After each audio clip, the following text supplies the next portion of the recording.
Welcome to கதைகளின் குரலோசை. நான் உங்கள் மகிழினி. இப்போ நம்ம பார்த்துட்டு இருக்க கதை என்னன்னா, மோகன் அவர்கள் எழுதிய பாண்டி நாட்டு பைங்கிளிகள் அப்படிங்கிற வரலாற்றை சார்ந்த கற்பனை கதையை தான் பார்த்துட்ருக்கோம். இப்போது அத்தியாயம் 42க்கு வந்தாச்சு. இப்போ நீங்கள் கதை கேட்டிங்கன்னா கதை உங்களுக்கு முழுதாகவும் தெளிவாகவும் புரியாது. அதனால் இதற்கு முந்தைய அத்தியாயங்களை பார்த்துட்டு வாங்க. இதற்கு முந்தைய அத்தியாயங்களோட லிங்கை டிஸ்கிரிப்ஷனில் கொடுத்துருக்கேன், பார்த்துட்டு வாங்க. சரி, கதைக்குள்ள போகலாமா? அத்தியாயம் 42. வெற்றி விழாவும் கூனன் கவலையும். காலை விடிந்தபோது அனுராதபுர கோட்டைக்குள் ஓடிய குருதி வெள்ளத்தில் பட்டு சூரியன் கூட சிவந்து காணப்பட்டது. விடிவதற்குள் போர் முடிந்து விட்டதால் வீரர்களின் வெற்றி முழக்கமும் மரண ஓலமும் கலந்து அந்த இடமே வித்தியாசமாக காணப்பட்டது. விக்கிரமனின் உடலை பார்த்து இளமாறன் கதறி கண்ணீர் விட்டான். அவனுக்கு பாண்டிய மன்னனும் கூனனும் ஆறுதல் கூறினார்கள். கூனனுக்கும் உடலெங்கும் காயங்கள் ஏற்பட்டு குருதி வடிந்து கொண்டிருந்தது. பாண்டிய மன்னன் தன் மகன்களுடன் போர்க்களத்தை சுற்றி வந்தான். மித்தசேனன் வேல்பட்டு கீழே விழுந்தபோது அவன் ஏறி வந்த யானையை அவனை மிதித்து கொன்றிருந்தது. உடல் நசுங்கி போய் முகம் மட்டும் கோரமாக காட்சியளித்தது. சிங்கள சேனாதிபதி ஓரிடத்தில் வெட்டுப்பட்டு கிடந்தான். போரின் முடிவை உணர்ந்து கொண்ட அமைச்சன் தப்பி ஓட முயற்சித்த போது அவனும் அம்புப்பட்டு இறந்து போயிருந்தான். போரில் இறந்த வீரர்கள் போக எஞ்சிய வீரர்கள் சரணடைந்து போர் கைதிகளாக பிடிபட்டார்கள். அனைத்து ஆர்ப்பாட்டங்களும் முடிந்த நிலையில் மன்னனும் மற்றவர்களும் ஒன்று கூடினார்கள். இளமாறன் போரில் சிங்களர்கள் அழிந்து வெற்றி பெற்ற நிலையிலும் தனது பாட்டன் விக்கிரமனின் மரணம் அவனை மிகவும் பாதித்திருந்தது. அவன் அருகில் நின்ற கூனன் அவ்வப்போது ஆறுதல் கூறிக்கொண்டிருந்தான். மன்னன் இளவரசர்களை பார்த்து பேசினான். பிள்ளைகளே, சரணடைந்த வீரர்களை கொண்டு முதலில் இங்குள்ள பிணங்களை கோட்டைக்கு வெளியில் கொண்டு போய் எரியூட்டுங்கள். நமது வீரர்களை கோட்டைக்குள் சென்று நாம் வென்று விட்டதை அறிவித்து நகரை நமது கட்டுக்குள் கொண்டு வாருங்கள். இன்றுக்குள் இந்த பணிகளை முடித்துவிட்டு நாளை நாம் அனைவரும் கொலு மண்டபத்தில் கூடுவோம் என்று கூறினார் பாண்டிய மன்னன். அதே போலவே பணிகள் நடைபெற துவங்கியது. பிள்ளைகளே, ஒன்றை கவனமாக கொள்ளுங்கள். நமது வீரர்களால் மக்களுக்கோ புத்த மடாலயங்களுக்கோ எந்தவித பாதிப்பும் ஏற்படக்கூடாது. நமது வெற்றியை ஏற்றுக்கொண்டு இங்கேயே இருப்பவர்கள் சுதந்திரமாக, ஆனால் நம்மையும் ஏற்றுக்கொண்டு இருக்கலாம். பிடிக்காதவர்கள் இன்று மாலைக்குள் கோட்டையை விட்டு வெளியேறலாம். நம்மை எதிர்த்து புரட்சி செய்ய நினைத்தால் தலை துண்டிக்கப்படும் என முரசறிந்து அறிவித்து விடுங்கள் என்று பாண்டிய மன்னன் கூறினான். அடுத்த நொடி சரணடைந்த வீரர்களிடமிருந்து ஆயுதங்கள் பறிமுதல் செய்யப்பட்டது. அனைவரையும் பிணங்களையும் அப்புறப்படுத்தி கோட்டைக்கு வெளியில் கொண்டு போய் தகனம் செய்ய உத்தரவிடப்பட்டது. கோட்டைக்குள்ளிருந்த வண்டிகள் கொண்டு வரப்பட்டு பிணங்கள் ஒட்டுமொத்தமாக வண்டியில் ஏற்றி கோட்டைக்கு வெளியில் கொண்டு போய் தகனம் செய்யப்பட்டது. பிற்பகலுக்குள் கோட்டை சுத்தம் செய்யப்பட்டது. சரணடைந்த வீரர்கள் அனைவரும் அரச விருந்தினர்கள் மாளிகையில் தற்காலிகமாக சிறை வைக்கப்பட்டார்கள். பாண்டிய வீரர்களும் தமிழ் வீரர்களும் கோலாகலமாக கோட்டைக்குள் வெற்றி முழக்கமிட்டு ஊர்வலமாக வந்தார்கள். கோட்டை சுவர் மீதிய ஏறிய தமிழ் வீரர்கள் முரசை முழங்கி வெற்றி முழக்கமிட்டார்கள். அனைவரும் உற்சாக வெள்ளத்தில் மூழ்கி திளைத்தார்கள். மறுதினம் கொலு மண்டபத்தில் அனைவரும் கூடியிருந்தார்கள். பாண்டிய மன்னன் வெற்றி வீரனாக அழைத்து வரப்பட்டான். அவனுக்கு பின்னே ஏலவர் குழலியும் இளவரசர்கள், அவர்களுக்கு பின்னே இளமாறன் படைத்தலைவர்களும் வந்தார்கள். கூனன் தனது காயங்களுக்கு மருந்திட்டு கொண்டு உற்சாகமாக, ஆனாலும் விக்கிரமனின் இழப்பால் சற்று வேதனையுடன் கொலுமண்டபத்தின் அரியணைக்கு அருகில் நின்று கொண்டிருந்தான். மன்னன் மற்றவர்களும் உள்ளே வந்தவுடன் கூடியிருந்த மக்கள் அனைவரும் வாழ்க வாழ்க என முழக்கமிட்டார்கள். எல்லோரையும் வணங்கியபடி வந்த பாண்டிய மன்னன் அரியணையின் அருகில் நின்று அதை பார்த்தான். பாண்டிய மன்னரை, என்ன பார்க்கிறீர்கள்? இந்த அரியணைக்கு பெரிய வரலாறே உண்டு. விஜயன் உருவாக்கி ஆட்சி செய்த அரியணை இது.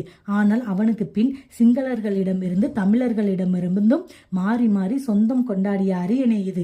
பின்பு சுமார் 250 ஆண்டு காலம் சிங்களர்களின் உரிமையாக இருந்த ஆரியாசனம் விளங்கியது. இப்போது பல சிங்கள மன்னர்களின் குருதியில் நீராடி இன்று தமிழ் மன்னனாகிய தங்களுக்கு உரிமையாகி இருக்கிறது. இனியாவது இது தமிழர்களுக்கு உரிமையான அரியணையாக இருக்க வேண்டும். இதற்காக சிங்கள நாட்டில் உள்ள தமிழர்கள் அனைவரும் தங்கள் உயிரை தந்து துணை நிற்போம். இப்போது இந்த அரியணையில் அமருங்கள் மன்னா என்று பாண்டிய மன்னனை அழைத்து சென்று அரியணையில் அமர வைத்தான் கூனன். அனைவரையும் மீண்டும் வணங்கி அரியணையில் அமர்ந்தான் பாண்டு மன்னன்.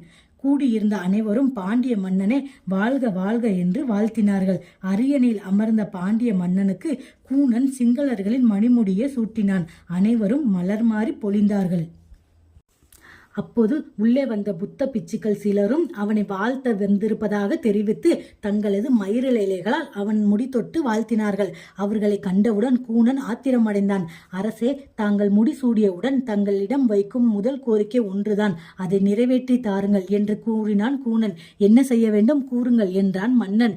இதோ இங்கு வந்துள்ள இந்த புத்த பிக்குகள் அனைவரையும் கைது செய்து தலையை வெட்டுங்கள் என்று கூறினான் கூனன். அதை கேட்டு புத்த பிக்குகள் அனைவரும் திடுக்கிட்டார்கள். எங்களையா தலையை வெட்டுவதா? நாங்கள் பாண்டு மன்னனை வாழ்த்த வந்தவர்கள், அப்பாவிகள் என்று கூறினார்கள் புத்த பிக்குகள் அனைவரும். இல்லை அரசே, இவர்கள் அப்பாவிகள் இல்லை. இந்த சிங்கள பூமி அடிக்கடி குருதி நீரோட்டத்தில் மூழ்குவதற்கு காரணமே இவர்கள்தான் தமிழர்களை அழிக்க சிங்கள மன்னர்களை தூண்டி விடுவது. மன்னர்களுக்கு மேல் அதிக அதிகாரம் கொண்டவர்கள் இந்த பிக்குகள். தமிழர்களை மட்டுமல்ல, தங்கள் பேச்சை கேட்காத சிங்கள மன்னர்களையும் அவர்கள் சொந்தங்களை தூண்டிவிட்டு கொலை செய்ய தூண்டுவதும் இந்த பிக்குகள் தான். இவர்கள்தான் முதலில் அழிக்கப்பட வேண்டியவர்கள். இவர்களால் தான் சிங்களர்கள் குருதி வெறி பிடித்து அலைகிறார்கள் என்று உணர்ச்சி வசப்பட்டு பேசினான் கூனன். நண்பர் எங்களை தவறாக புரிந்து கொண்டுள்ளார் அல்லது தவறாக போதிக்கப்பட்டிருக்கிறார் என்றார் ஒரு பிக்கு அமைதியாக. இல்லை இல்லை, இல்லவே இல்லை மன்னா. போர்க்களத்தில் கைதிகளாக பிடிப்பட்ட சிங்கள வீரர்களே நீங்கள் மரியாதையாக ஒரு இடத்தில் சிறை வைத்தீர்கள். ஆனால் தமிழர்கள் போர் கைதிகளாக அல்லது தமிழர்களை சந்தேகப்படவோ சிறை பிடிக்கும் போது அங்கு வந்து இந்த பிக்குகள் சிங்கள மன்னர்களுக்கு விதவிதமான சித்திரவதைகளை கற்றுக் கொடுப்பதே இவர்கள்தான். இதோ நானே ஒரு சாட்சியாக இருக்கிறேன். என்னை போல பலரும் இன்னும் எங்கெங்கோ சிறைப்பட்டு உயிருடன் அழிந்து கொண்டிருக்கிறார்கள் என்று ஆவேசமாக பேசினான் கூனன். மன்னர்கள் எங்களை பொறுத்தருள வேண்டும். இவர் கூறுவது போல் எல்லா பிக்குகளுமே நடப்பதில்லை. இவருக்கு புத்த பிரான்மான அமைதியும் நல்ல வாழ்க்கையும் வழங்கட்டும் என்றார் அந்த பிக்கு அமைதியாக. இல்லை மன்னா, எந்த வாளும் உடலை வெட்டாமல் இருப்பதில்லை. அவைகளையும் தொழிலே கொலை தொழில்தான். அதுபோலதான் இந்த பிக்குகள் என்றான் கூனன். ஆனாலும் அந்த பிக்குகளின் குப்பலுக்குள் யாரையோ தேடிக்கொண்டிருந்தார். அவர் இல்லாததால் ஏமாற்றத்துடன் நின்று கொண்டிருந்தார். நண்பரே, அமைதி பெறுங்கள். நடந்து முடிந்தவைகளை மறப்போம். இனிமேல் இந்த பிக்குகள் நமது அதிகாரத்திற்குள் வராமல் பார்த்து கொள்வோம். வேண்டுமானால் இவர்களின் நடவடிக்கைகளை கண்காணிப்போம். அப்படி யாராவது நடந்து கொண்டால் அவர்களை கடுமையாக தண்டிப்போம். இப்போது வாழ்த்த வந்திருப்பவர்களை கைது செய்வது நியாயமாகாது என்றான் மன்னன். புத்த பிக்குகள் அதன் பிறகு மன்னனை வாழ்த்திவிட்டு சென்றார்கள். மன்னர்களுக்கு இந்த பிக்குகளை பற்றி அனுபவம் இல்லாததால் மன்னித்து விட்டார். ஆனால் இந்த மண்ணில் குருதி ஓடுவதற்கு காரணமே இந்த புத்த பிக்குகள் தான்.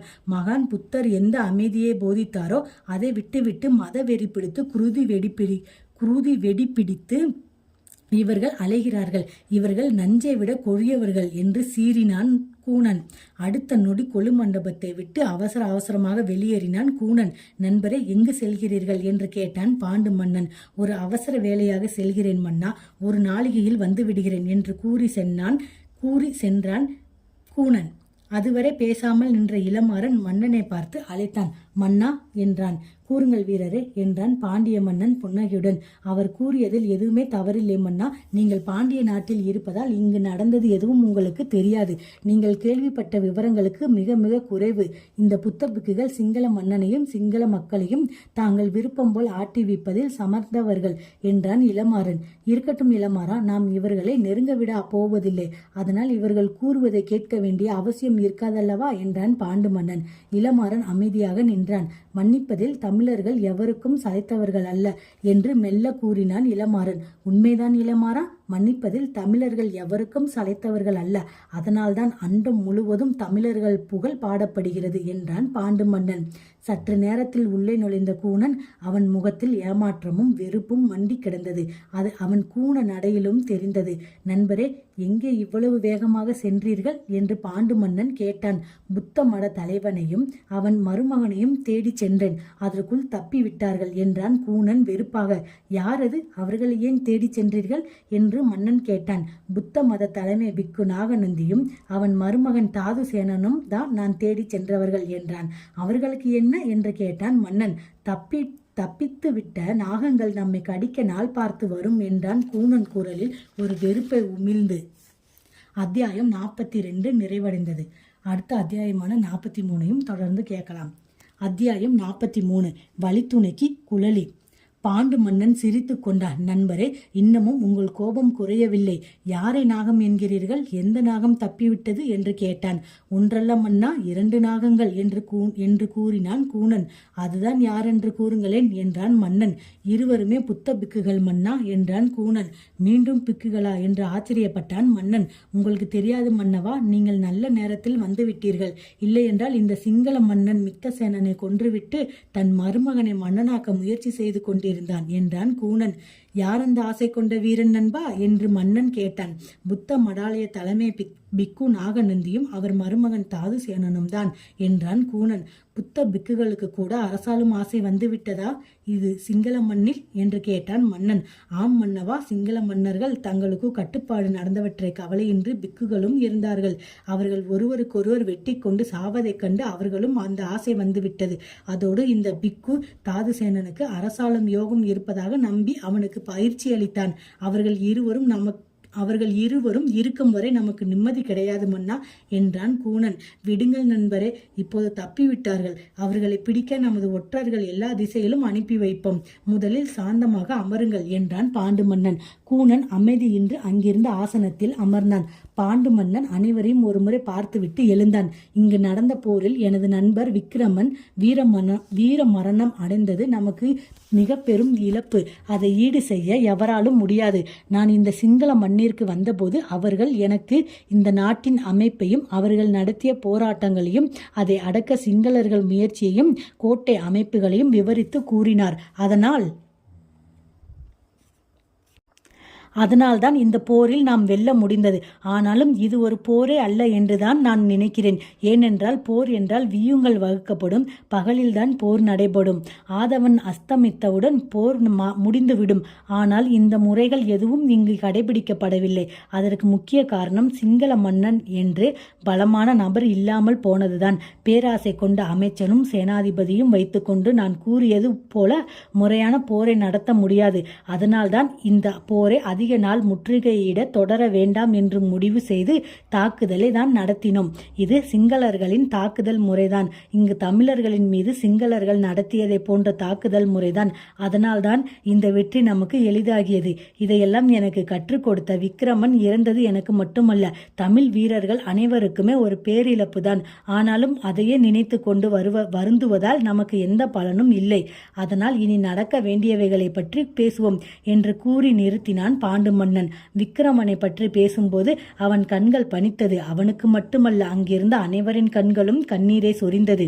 நண்பர்களே, இனிமேல் தமிழர்கள் ஆட்சி இங்கு தலைக்க நாம் அனைவரும் ஒன்றுபட்டு பாடுபடுவோம்.